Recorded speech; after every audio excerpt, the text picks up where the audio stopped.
Hi, everyone. Hi, Good morning. Good morning. So I wanted to bring our sales team together. This is the Visit Mesa Sales team, otherwise known as the Lido Deck, because they're the most fun to be with.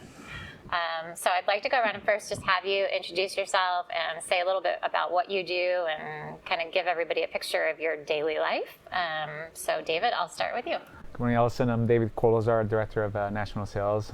My job is to represent our Mesa hotels for corporate groups and association meetings. My daily life, I have fun with my team, with Kimberly and Lance. Of course, lately it's been a lot of business development, calling on past accounts, and utilizing our resources to reach out to new groups and then start to revive the meeting industry and the in-person corporate meetings and, of course, association meetings. Okay, thank you. Kimberly?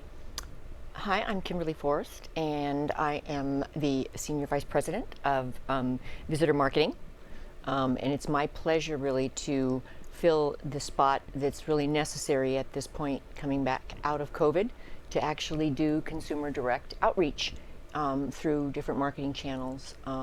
We're also in the process of discovering new ways to track our business so that we can target market a little bit better than we've been doing in the past. I've been with the company for 9 years, and I'm thrilled to see where we've come and how far we've come as a team. Work is definitely a pleasure, and that's what's the most important about our company, I think. So thrilled to be here. Very nice. Thank We're you. thrilled to have you. Oh, Yes. Thank you. Lance? My name's Lance. I'm the Director of Sports. Long story short, I'm here to represent Mesa as the go-to destination for youth, professional, and collegiate, any type of sports. Had I known then what I know now, just in the 8 months that I've been here, had no idea what Mesa had to offer till I was starting to learn about it. And we have, Olympic-style aquatic centers. We have 50 plus fields and a giant sports facility being built now, which I'll talk about later. So Mesa's moving and grooving, and I'm here to represent it as the best destination for sports. Thank you. So you're all responsible in different ways for the success of selling our destination. And I think that to do that, we've all had to deal with a lot of change. Would you not agree? just over that last COVID stuff. So in fact, change could probably be the theme of this whole conversation. So I'll start with you, Kimberly. So how have you and your clients changed the way that you do business, both domestically and overseas? I think that I just want to add, it's funny that you say that, the word will be change instead of COVID, and it's a new C word. Yeah. And it is change, and I think that everyone has really had to pivot in a good way. My clients are now doing, more direct communications with consumers. I have one main client that used to be overseas, 80% of their business was overseas, 20% was domestic, and they actually had the AAA account. Now their business has completely flopped, where they are doing 80% domestic and then 20% overseas, which is a huge change when you look at the totally different cultural, issues, between how they're communicating with their clients. We are changing how we're reaching out, in that we're putting 90% of our marketing funds into domestic, to reaching to the consumers directly.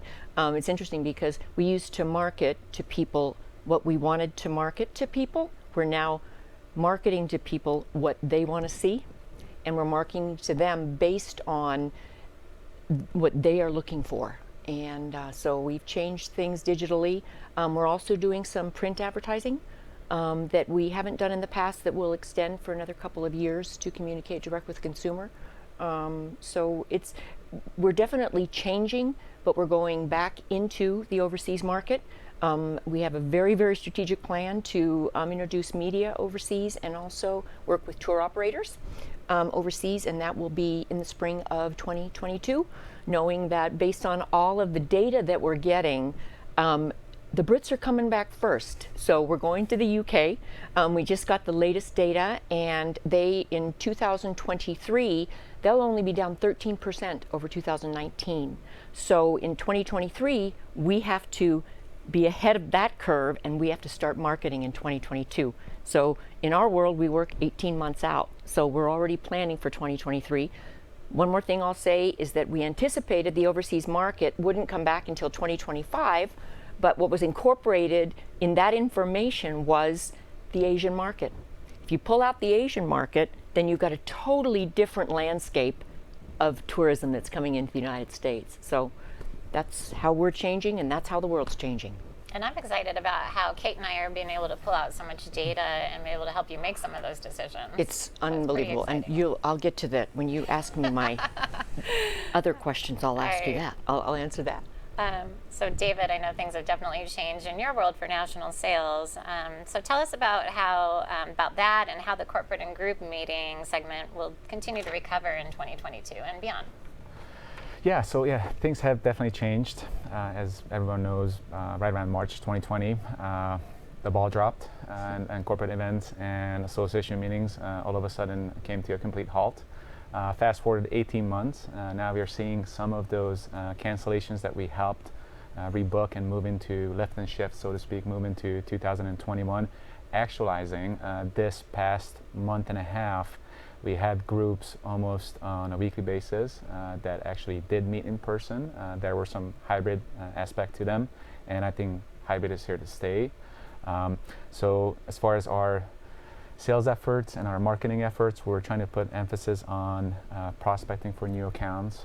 We were using Mint, which is one of our databases that is a co-op. Almost all of the DMOs report to this database, and it helps us to find new groups that are meeting.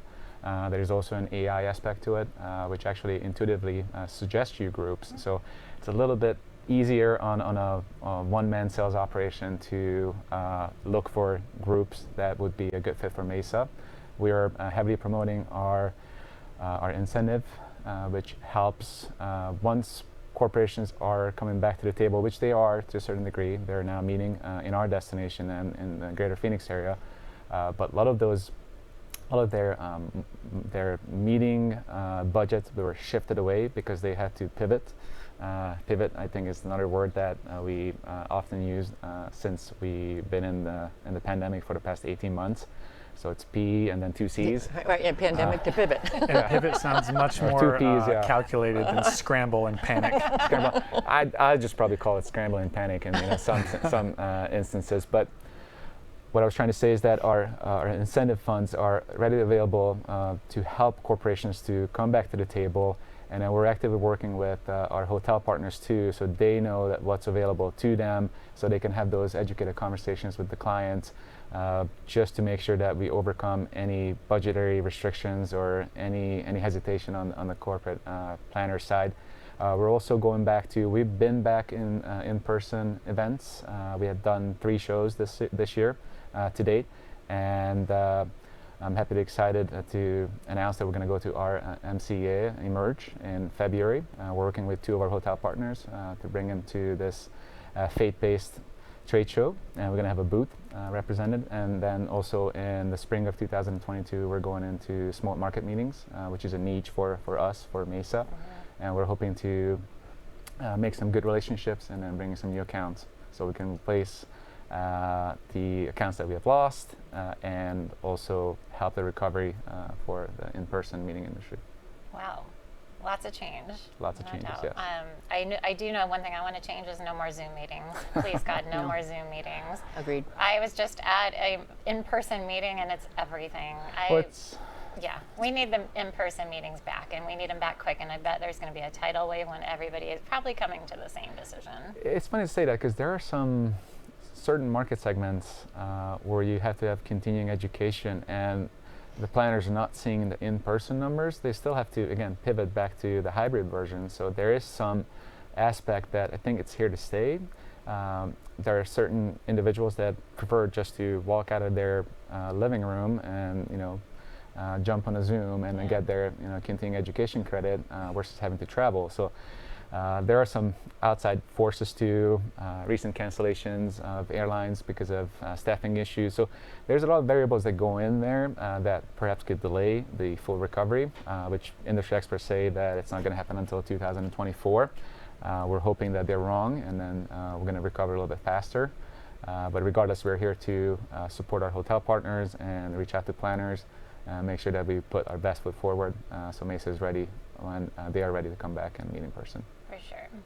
All right, well, Lance, I wanted to ask you about a little change because I heard rumors about this tiny little sports park coming to Tiny. just really small. About Yeah. 32 Can we acres. talk about something else? That's not really I feel like important. that's all we hear about No, now. I want to talk about it. It's I like know. it's like that big present in the corner of the room that's behind the Christmas tree that you see and you see it and you want to open it. You have seen it there for months.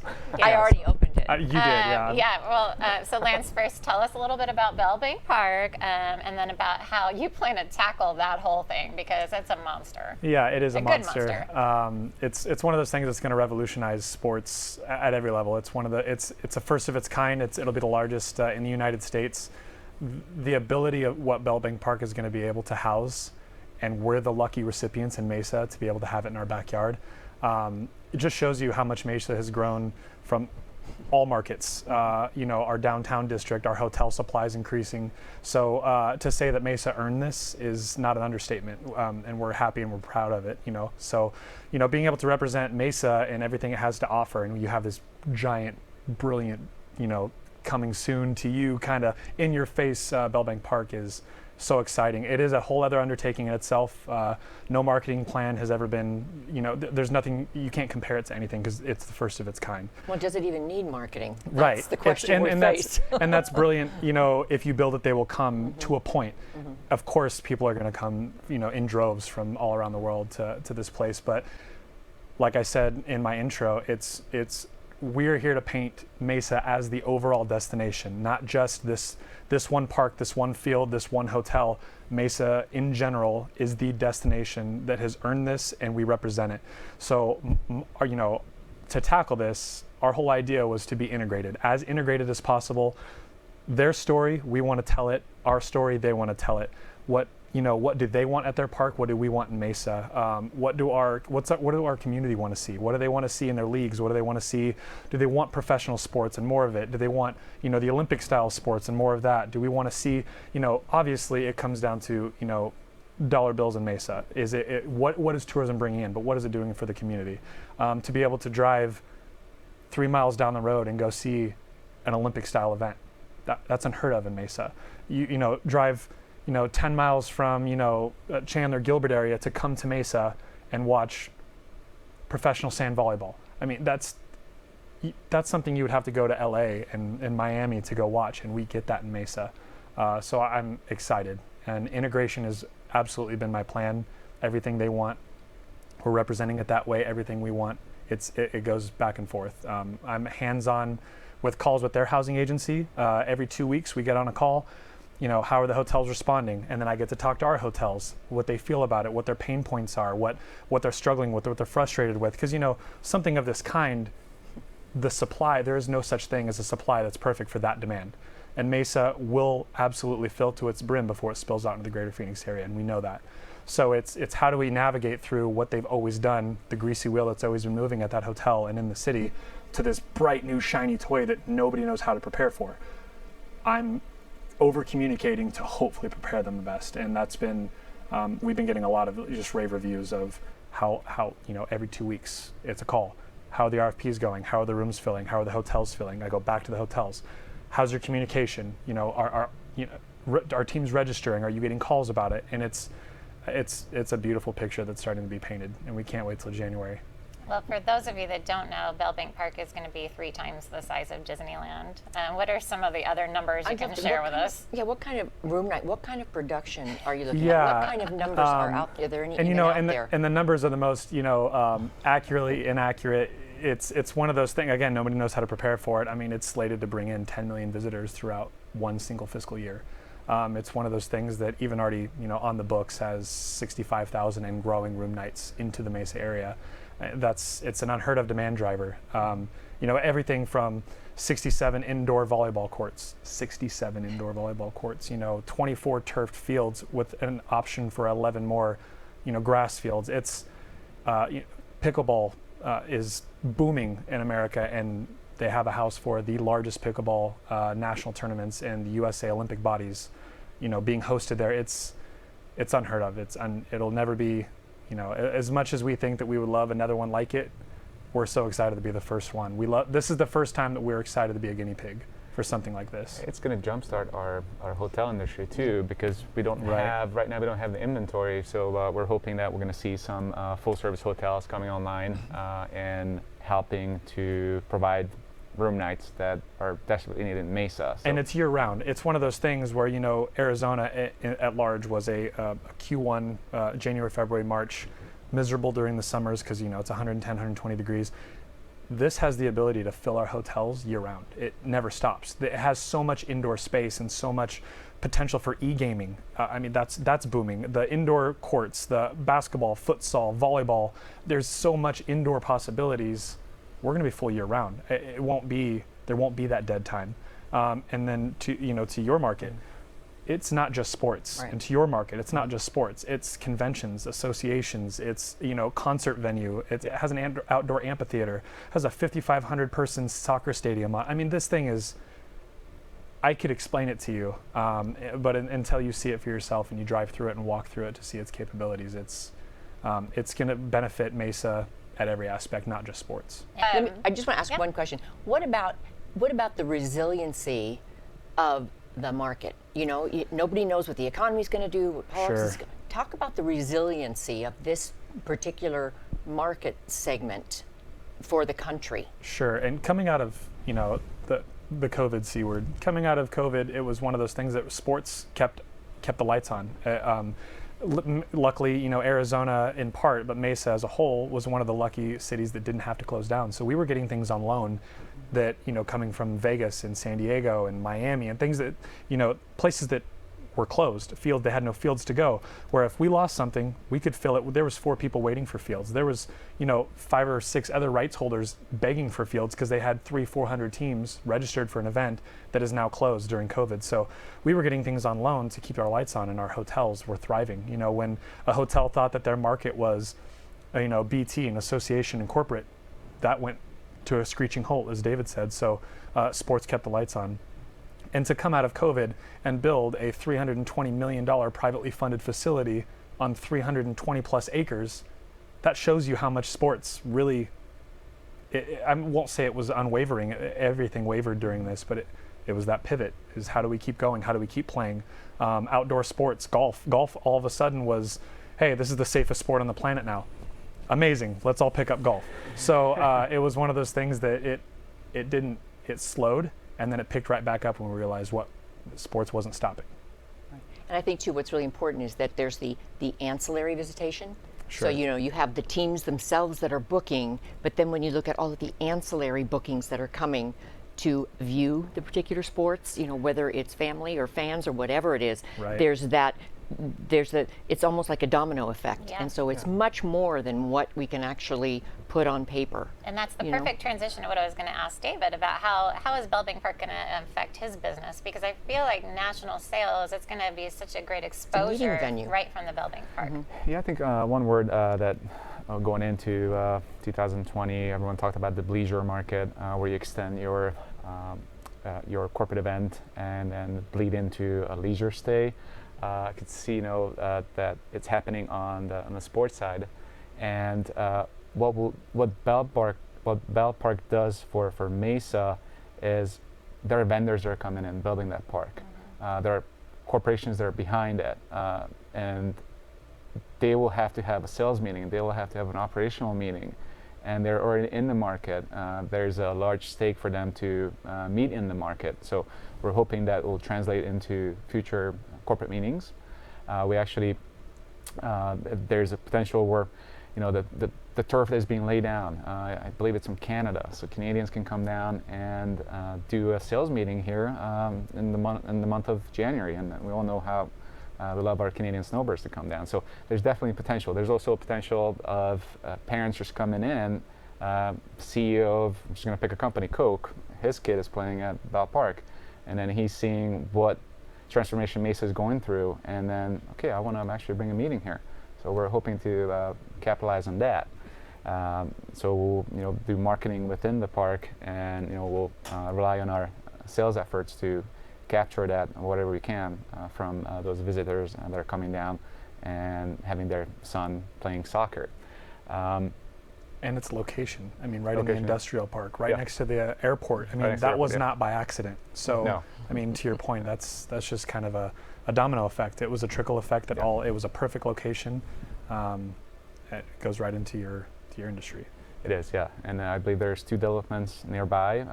I believe they're focused service, but we're hoping again that we'll see some of those full service hotels coming online too, where we can really make an impact as a destination marketing organization, and then bring in groups, showing what is Mesa about, and then eventually having them book in Mesa. Yeah, it's pretty exciting. It is. I mean, and I hate to leave out Cannon Beach, but that's a whole nother one that I Right. wasn't really prepared to talk about. But I'm sure that any one of you knows the same thing there. And we've talked about this too. Well, I think Cannon Beach is this, like, again, kind of unheard of thing that Mesa got to earn as well. Being a surf park is such a niche thing that you'd never really heard of them. You heard them maybe on the far west coast and the far east coast, but it was, not in the Mesa. desert for sure. Yeah. And so while I think it'll be, a couple events here and there and have a very niche, the surfing competitions and things like that, it is going to affect her leisure market by leaps and bounds. And where it's located is going to be huge for hotels to partner with and package it together. And when they come in, here's a 2-day pass, and here's 10 passes for your whole team that's coming in to play at Bellbank, or it's going to play at a City Field. That thing is just going to be, it all makes sense. Like we said, this full picture. Nothing stands alone. It all was a picture that was by design. It's like playing Tetris. All this fit together perfectly. Yeah. And in addition to that too, is that the location of both of these sports complexes enable us to market on behalf of our partners. So Queen Creek is a partner, and they're right there on the border. So there's and we have clients that we work with in Gilbert that it's just that close. So because the Cannon Beach is right on the border of Gilbert, so what this does is it enables us to really expand on the Mesa City Limitless brand, and just bring it all to us. And your footprint just got so much bigger. Yeah. That's So where you're it's lucky. really, really, really important. Yeah, and of course all that Important? info. Very important. Really important. And of course, all that info is going to be on our website. But with that said, Kimberly, Yep. So what new and innovative opportunities are there being added to the Visit Mesa website and the toolbox related to the website? It's so exciting, and I wish that Kate were sitting next to me, but I'm going to have her back here. I know that you will all have already, heard what Kate is talking about as it relates to the ultimate analytics for just about everything we're doing to reach out to the client. But we have a couple of new things. I'm in the process right now of negotiating an agreement where, yes, Mark, we're going to be able to track. Actually, when we're doing digital marketing, we'll have a new reservation system. We're going to be able to track the effectiveness of all of our campaigns through unique links on our website. And we'll be able to actually know how much revenue will be coming in, which hotels will be booked, how long people will be staying, where they're coming from. So it'll give us a totally different picture. And we also have a new resource where we can actually find where people are accessing our website that we didn't know before. So people are coming in for reasons that we didn't align with our target market. So we're actually looking at new and different personas that are visiting the website. And a perfect example is Lance and I are working on the PBR, which is the professional bull riders are coming in to Queen Creek. Lance is going to be able to book the hotel rooms. I'm going to be able to do print advertising in Cowboy Magazine. And then I'm also going to build a persona that will actually link on the website to drive hotel bookings. Now, the reservation system won't be set up by then, but at least it'll set a baseline for us. We also have engaged with Uber Media, which Kate has spoken about, and Kate gets excited about the technology of it, but I get excited about the psychology of it. So I can actually read people's minds, and I can know where they go and what they do, so that we can actually communicate back to the city, which was one of the main focuses that they had, was how can you prove that what you're doing I'm talking with my hands. I'm supposed to put, my mother said, put your hands in your lap. That's okay, sales. sorry. That's a sales You're in thing. a group. I'm in a group, okay. To actually try to tell the city that our efforts are resulting in success and how we're tracking that. And just one more thing that I want to say is that with the burgeoning short-term rental market, we actually have companies put in place that are going to be able to give us real-time booking numbers for the short-term rental, which is growing like crazy. The short-term rental is actually bringing in almost twice the tax revenue that hotels are bringing in, and yet the hotel business is not being cannibalized based on the information that we have.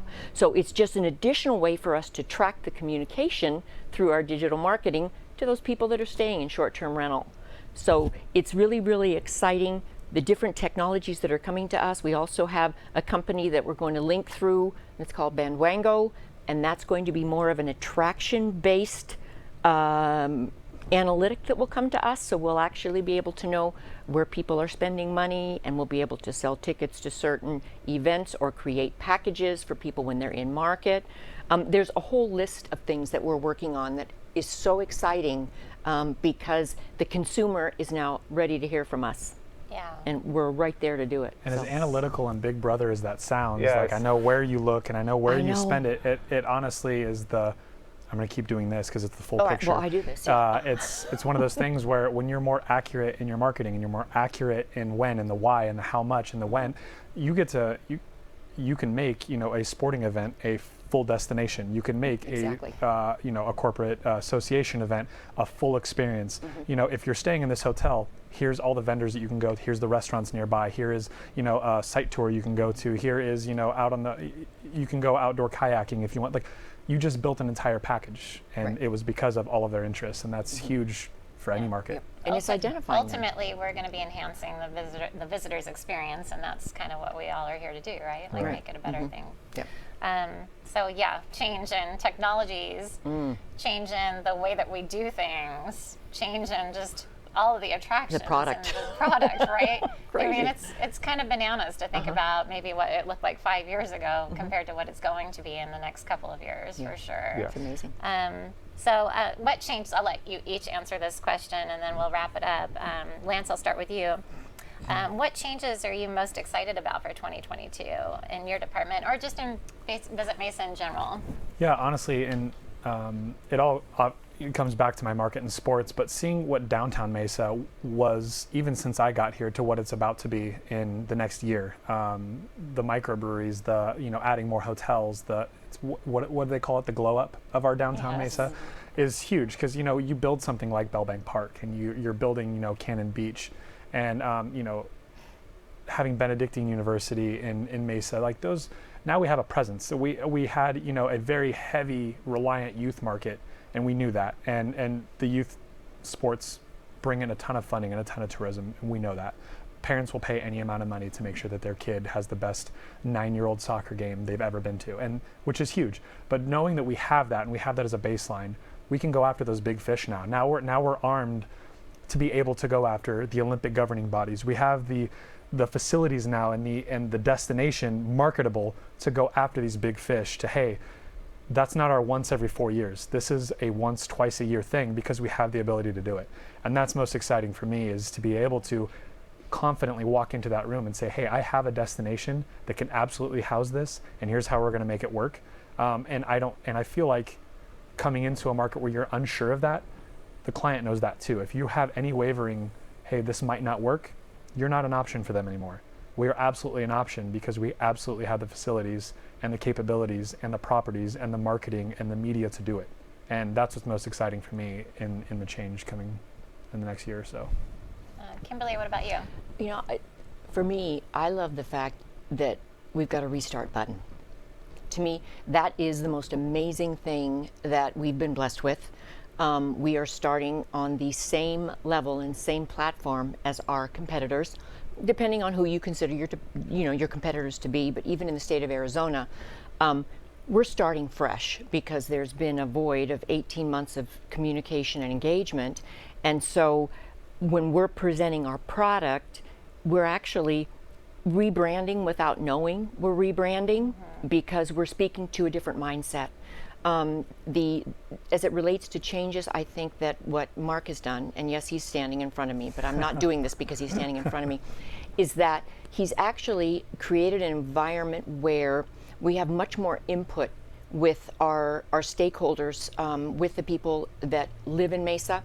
And I think that that's really, really important to get that message across, and that's part of the best part of the restart, because I know from the marketing that my department is doing that it's going to be very, very visible. And I will say that the estimate of the return or the reignition of tourism in Mesa was very, very conservative.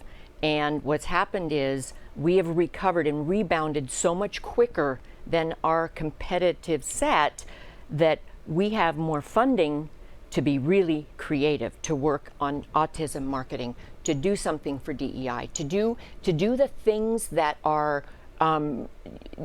much deeper than the surface level. And so that's what I'm most excited about, because we now have the funding that we didn't think we had to do more and to engage more with a broader set of visitors. So. Yeah, very nice. David, what about you? 2022. If I have to sum it up in one word, demand generators. I think we forgot to talk about ASU's downtown school.